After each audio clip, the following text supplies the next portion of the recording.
Então é nesse ponto que nós estamos.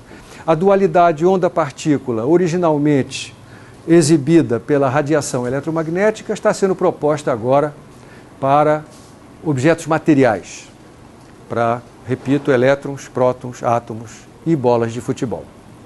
E essa ideia parece fazer sentido porque, pelo menos, ela consegue justificar a hipótese de quantização de Bohr e, com isso, nos faz obter o espectro do átomo de hidrogênio, que era o grande desafio que se colocava para os físicos no início do século XX. Nós hoje vamos começar a elaborar sobre essa ideia. Em primeiro lugar, eu vou destacar aqui a primeira comprovação experimental de que essas ideias fazem sentido. Lembre, essas ideias foram propostas por de Broglie lá pelo ano 1923, 1924, cerca de 10, 11 anos depois da publicação do modelo de Bohr. Pouco tempo depois, cerca de 3 anos depois, foi feita pela primeira vez uma experiência que evidenciou o caráter ondulatório de uma partícula material. Nós também, na última aula, fizemos algumas contas aqui que mostraram para a gente que elétrons com energia na faixa de alguns eletronvolts, algumas dezenas ou algumas centenas de eletronvolts, tinham comprimentos de onda que caracteristicamente estavam localizados na faixa do raio-x. E, portanto, surge a ideia de tentar usar o mesmo aparato experimental utilizado para evidenciar o caráter ondulatório do raio-x para evidenciar o caráter ondulatório dos elétrons. Existem dificuldades experimentais, em particular o fato de que os elétrons, por serem partículas massivas, sofrem um espalhamento muito grande do gás residual que fica dentro de uma ampola de vidro, na qual a gente evidencia a difração de Bragg. Isso torna essa experiência mais difícil. É necessário produzir-se um vácuo melhor. Vácuo melhor significa menos gás residual dentro da ampola. Isso só foi conseguido em 1927 pelos físicos americanos Davidson e Germer.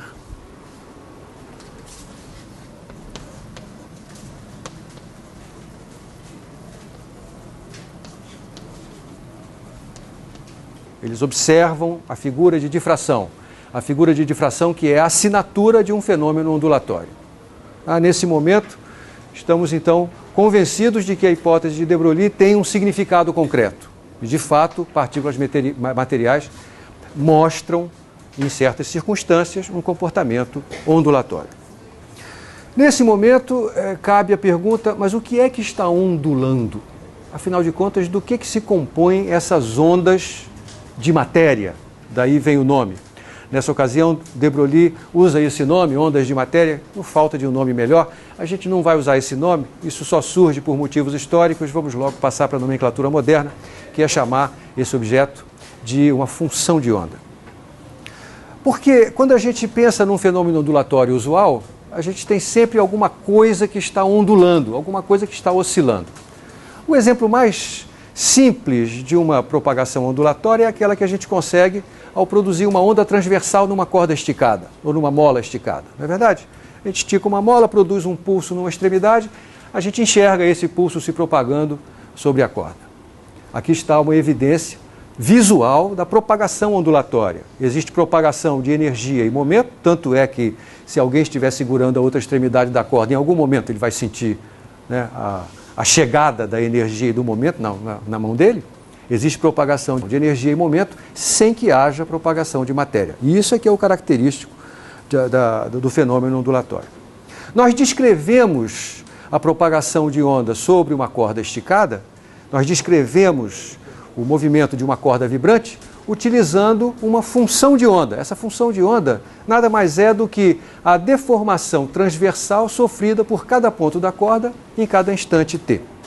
Eu vou fazer uma representação diagramática disto.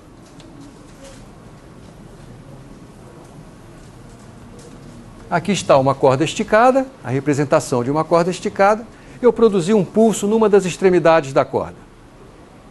Eu vou representar matematicamente o objeto onda se propagando, utilizando de um objeto matemático que eu vou chamar de função de onda, para que você se acostume com essa nomenclatura. A função de onda é uma função que depende da coordenada sobre a corda. Então a corda está esticada na direção x. Eu escolho uma origem sobre essa direção e, portanto, eu posso associar cada ponto da corda na sua posição de equilíbrio a um valor da coordenada x. Quando esse pulso, essa onda, se propaga sobre a corda, cada ponto dessa corda vai sofrer um deslocamento transversal em algum instante. Então, y de x e t diz para mim qual é o deslocamento transversal sofrido pelo ponto de coordenada x no instante t. No momento representado na fotografia desenhado aqui no quadro, y de x e t, para esse instante, num ponto x, onde eu estou apontando com o dedo, é zero. Certo? Mas, neste outro ponto, não é zero. Tá bom? X não é função do tempo. X rotula a posição do ponto da corda na situação de equilíbrio. Então, por exemplo, este ponto aqui, ele vai executar, ao longo da passagem desse pulso, um deslocamento transversal. A posição x desse ponto, a coordenada x da posição desse ponto nunca vai se alterar. Portanto, x serve para rotular a posição desse ponto. Certo? Então, y de x e t é a função de onda associada à propagação de ondas sobre a corda. Então, tem um objeto material que suporta a propagação da onda, que é a corda, e nós temos um objeto matemático que descreve essa propagação. É o deslocamento. Né? Se eu falar agora da propagação de ondas sonoras, como aquela que você está recebendo nesse instante, a propagação de onda sonora vai ser representada por uma função de onda que exprime de que maneira a pressão em cada ponto do espaço e em cada instante se comporta. Então, no caso de uma onda sonora, que é uma onda tridimensional por excelência, né, a gente vai ter a função de onda que é assim.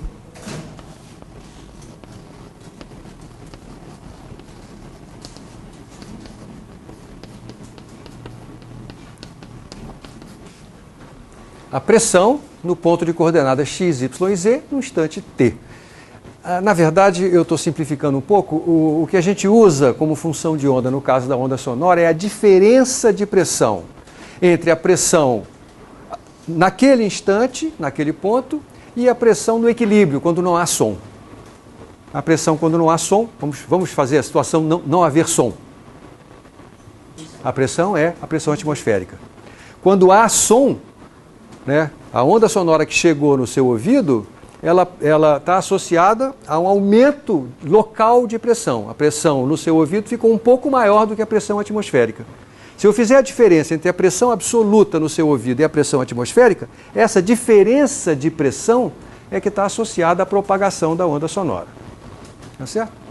Quando eu falo de uma onda eletromagnética,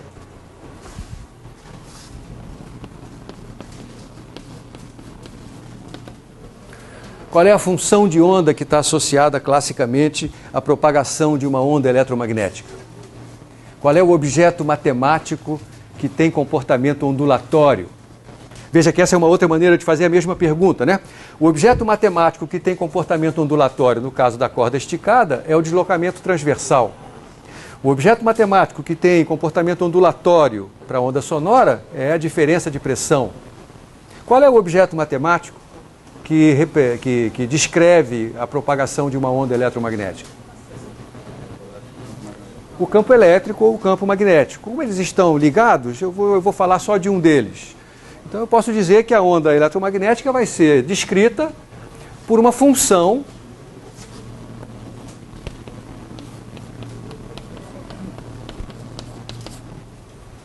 é um vetor de x, y, z e t. Tá certo? Então essas são as funções de onda às quais a gente está acostumado. Essas funções de onda obedecem a equações dinâmicas, a equações de movimento. Né? Eu não vou aqui me deter nas equações de movimento satisfeitas por cada uma delas. O importante é que você se lembre como é que a gente caracteriza matematicamente uma onda que se propaga. Né?